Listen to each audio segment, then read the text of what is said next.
میرے لورز بھی ہیں, میرے ہیٹرز بھی ہیں. یہ عزت اللہ کی طرف سے ہے. کسی کی ذلت ہے تو وہ اللہ کی طرف سے ہے. ان کے لیے ضرورت ہے کہ نوک نوک کہ ہم نے جو کچھ بھگتنا تھا, جو کچھ بیڈ ٹائم جو بھی ہم نے دیکھنا تھا وہ دیکھ چکے ہیں.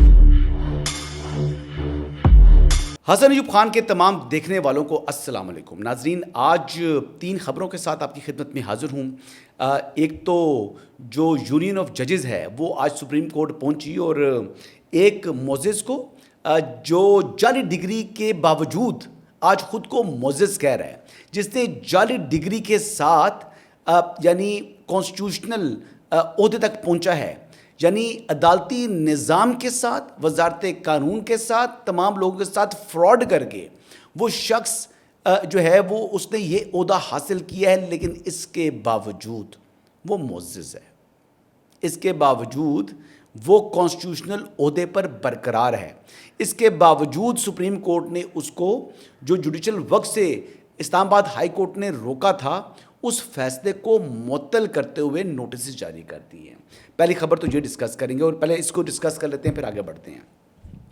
آج جناب یونین آف ججز لیفٹ رائٹ مارچ کرتے ہوئے جناب سیدھا سپریم کورٹ پھر پہنچے این کے لگا کر, اور پھر جب کیس کی سماعت ہوئی تو پہلے تو یہ جعلی ڈگری والا معزز جو ہے یہ فرما رہے تھے کہ میں اپنے کیس خود آرگیو کروں گا, لیکن پھر وہ صرف سیاسی بیان تھا.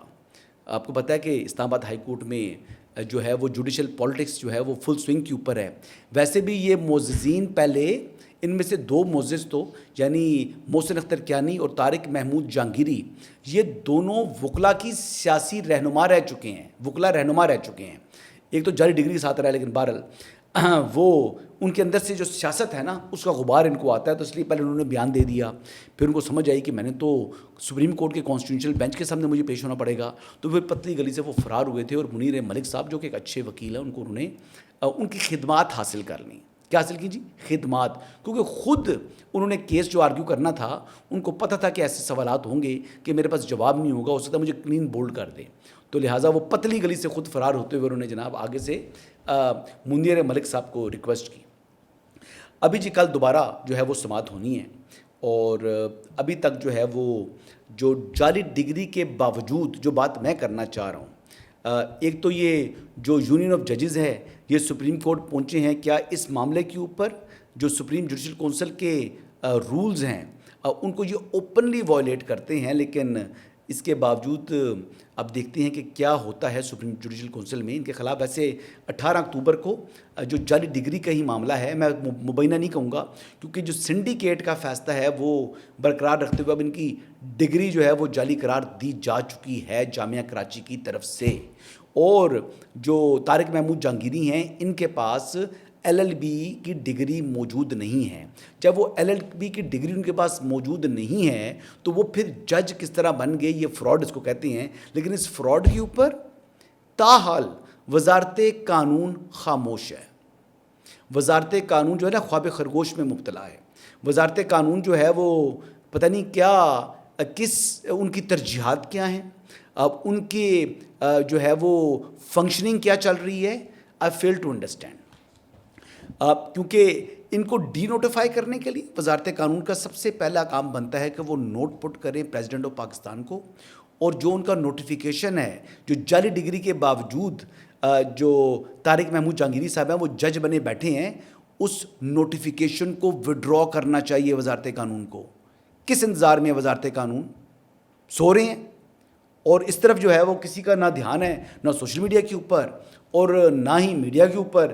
آج اتنے دن ہو گئے, میں تو سمجھا کہ ابھی تک ہو چکا ہوگا, لیکن پھر اب جو ہے وہ اب دلچسپ بات کیا ہے جی, انٹرسٹنگ بات یہ ہے کہ دوبارہ جو کراچی بار ہے اس نے سندھ ہائی کورٹ کے فیصلے کے خلاف سپریم کورٹ میں یعنی 25 سپٹمبر کا جو فیصلہ ہے اس کے خلاف اس کو چیلنج کر دیا سپریم کورٹ پاکستان نے, اور وہ وہاں پر اس کیس فیصلے کو جو ہے وہ انڈو کرانا چاہ رہے ہیں. لیکن بات بڑی سمپل ہے, 1 سال یہ شخص اس مقدمے کے اندر پارٹی نہیں بنا, لیکن اچانک جب اس کو معلوم تھا کہ حکومت امتناعی ختم ہو چکا ہے تو ختم ہو سکتا ہے, تو لہٰذا انہوں نے فوراً بھاگتے بھاگتے چلے گئے اور کہتے ہیں جی مجھے فریق بنایا جائے, کیونکہ متاثر فریق تو میں ہوں. تو پہلے 1 سال سو رہے تھے آپ, تو اب اس مرتبہ ڈی نوٹیفائی کرنے کے حوالے سے جو ہے نا یہ وزارت قانون وہ سو رہی ہے. اگلی بات یہ ہے کہ ایک مثال بھی آپ کو بتاتا ہوں جی.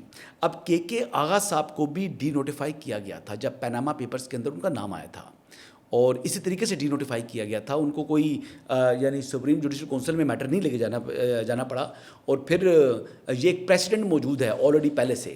اور ابھی جو موجودہ صورتحال ہے, جب ڈگری نہیں ایک شخص کی, وہ جج نہیں رہ سکتا. اور یہ میرے خیال کے مطابق سپریم جوڈیشل کونسل سے پہلے ہی یہ معاملہ وزارت قانون کے ذریعے ٹیک اپ ہو سکتا ہے, یا پریزیڈنٹ آف پاکستان ریفرنس بھیج سکتے ہیں جی سپریم کورٹ کو, یا سپریم جوڈیشل کونسل کو بتا سکتے ہیں, کو ریفرنس بھیج سکتے ہیں کہ جناب یہ معاملہ یہ ہو چکا ہے اور اس کو جو ہے وہ ہم نے ڈی نوٹیفائی کر دیا ہے. اب دیکھنا یہ ہے کہ ان سے رائے مانگ سکتے ہیں, جو پریزیڈنشل ریفرنس ہے وہ بھی آ سکتا ہے, اور یہ کام کو یعنی غیر ضروری تاخیر نہیں ہونی چاہیے, اور وہ کسی صورت بھی درست نہیں ہے. آگے بڑھتے ہیں جی. اگلی خبر, پاکستان نے جو ایشیا کپ کے اندر ایشیا کپ کے جو 3 میچ کھیلے, یعنی ہیٹرک اپنی مکمل کی ہارنے کی ہندوستان کے خلاف. اچھا, وہ میرے ساتھ میری کولیگ ہیں, وہ ہمیشہ مجھے کہتی ہیں جب میچ کہتی ہیں میں فلاں جگہ میچ دیکھنے جا رہی ہوں, پاکستان کا انڈیا کا میچ ہے, تو میں ان کو یہی عرض کر رہا ہوتا ہوں, میں کہتا ہوں جی پاکستان تو ہار جائے گا. کہتے ہیں نہیں اس مرتبہ نہیں ہارے گا. پھر جب وہ ہارتا ہے تو وہ پھر ان کا جو ہے نا وہ چہرہ بڑا لٹک جگہ ہوتا ہے. لیکن بہرحال ایسے ہی لوگ ہوتے ہیں, پاکستان کے ساتھ یہ ان کی محبت ہے, لیکن انسان کو گریبان بھی جھانکنا چاہیے. جس طریقے سے جعلی ڈگری والا جج نہیں ہو سکتا, اسی طرح موجودہ حالات کے اندر ہماری جو کرکٹ ٹیم ہے وہ ایشیا کپ کی چیمپئن نہیں بن سکتی تھی. اس کی وجہ یہ ہے کہ ایک تو آپ کا کیپٹن سب سے نالائق, اوپر سے آپ نے اتنا ایکسپینسو بالر رکھا ہوا ہے حارث رؤف, یعنی 50 سکور کھا گیا 4 اوورز میں, 13 سے اوپر کی اس کو فی اوور مار پڑی ہے. جب 13 کی ایوریج دے رہا ہے تو پھر اس سے آپ کیا امید رکھتے ہیں؟ اس قسم کا جو ہے ٹھیک ہے, میں نے دیکھا ہے کہ اس نے وہ کام کیے جس میں میچ کا کوئی تعلق نہیں تھا, 6-0 اس نے کر دیا, تو اس کا وہ کام نہیں ہے. اس کا کام ہونا چاہیے فوکس کرنا اپنی گیم کے اوپر. آپ 1 وکٹ لے رہے ہیں, آپ ایکسپینسو پڑ رہے ہیں, اور دیکھیں T20 بھی نہیں 19 اووروں کا میچ تھا. 19 اووروں میں جو بندہ 50 سکور کھا جائے 4 اووروں میں, تو پھر وہ کیا کرے گا؟ پھر آپ کی جو بیٹنگ ہے, جو ہماری کرکٹ کی جو مطلب اوپنرز تھے انہوں نے تو اچھی بیس دے دی, لیکن اس کے بعد آپ کے یعنی 8 وکٹیں 33 سکور کے اوپر گھر چلی گئیں. مطلب ایک کہتے ہیں نا کہ گھٹیا ترین کرکٹ, یعنی ایون کلب لیول کے کرکٹ بھی اس سے مڑا نہیں کھیل سکتے تھے, اس سے برا نہیں کھیل سکتے تھے. مطلب میں نے کئی سال ہو گئے ہیں بیٹ ہاتھ میں نہیں پکڑا, آپ یقین کریں 0 پر تو میں بھی آؤٹ ہو سکتا ہوں. 0 پر آؤٹ ہونا کون سا کمال ہے؟ مطلب میں انٹرنیشنل پلیئر نہیں ہوں, لیکن 0 پر میں آؤٹ ہو سکتا ہوں, میں اوپنلی بتا سکتا ہوں. تو اس لیے اتنے پیسے ان کو دینے کی کیا ضرورت ہے, اتنی پریکٹسز کرانا, تو ہارنا ہی ہے اس طریقے سے. دیکھیں ایک عزت دار ہار ہوتی ہے اور ایک یعنی ون سائڈ ہار ہوتی ہے. اس میچ کے اندر بھی جس طریقے سے آپ نے کم ٹوٹل کیا تو پھر آپ میچ اس ٹائم ہار چکے تھے, کیونکہ انڈیا کی بیٹنگ بہت مضبوط ہے. اچھا, آپ کا ٹوٹل کم تھا, اس وجہ سے 147 چیز کرنا کون سا بڑا کمال تھا جی. جنہوں نے پچھلی مرتبہ 170 کو اس طرح بچوں کی طرح حاصل کیا تھا, تو اس مرتبہ ٹھیک ہے فائنل کی پریشر کی وجہ سے ان کی 5 وکٹیں گر گئی ہیں, ورنہ ان کی یہ وکٹیں بھی نہیں گرنی تھیں. اور یہ ہے کہ ان کا ایک پلیئر بھی کھڑا ہو جاتا ہے, ان کا 8ویں نمبر کا پلیئر جو ہے وہ سٹینڈ لے لیتا ہے وہاں پر, وہ میچ جتوا دیتا ہے. تو آپ کی کرکٹ جو ہے وہ اس میں جو میجر سرجری کی تھی محسن نقوی صاحب نے, وہ سرجری ناکام رہی ہے. اس کا مطلب یہ ہے کہ محسن نقوی صاحب بطور سرجن جو ہے وہ افیکٹو ثابت نہیں ہوئے, وہ ناکام ثابت ہوئے ہیں. میں اس بات پر بالکل کوئی دوسری رائے نہیں ہے, اور سوشل میڈیا کے اوپر اس معاملے کے اوپر جو ہے وہ تنقید ہو رہی ہے ہمارے فیلڈ مارشل کے اوپر. بہرحال یہ زیادتی ہے. بیسکلی انہوں نے اچھا پرفارم کیا پہلے ایسا چیف منسٹر پنجاب, انہوں نے انٹیریئر منسٹری میں یا سیاسی طور کے اوپر بھی ہی از اے ڈوور, وہ کام بڑا زبردست کرتے ہیں, لیکن اوور آکوپائڈ ہو چکے ہیں. تو لہٰذا میری تو ریکویسٹ یہی ہے کہ پی سی بی کو جو ہے وہ خیر آباد کہہ دیں. بہرحال ڈیسیجن ان کا اپنا ہے, یا کوئی پھر بہتری لا کے دکھائیں.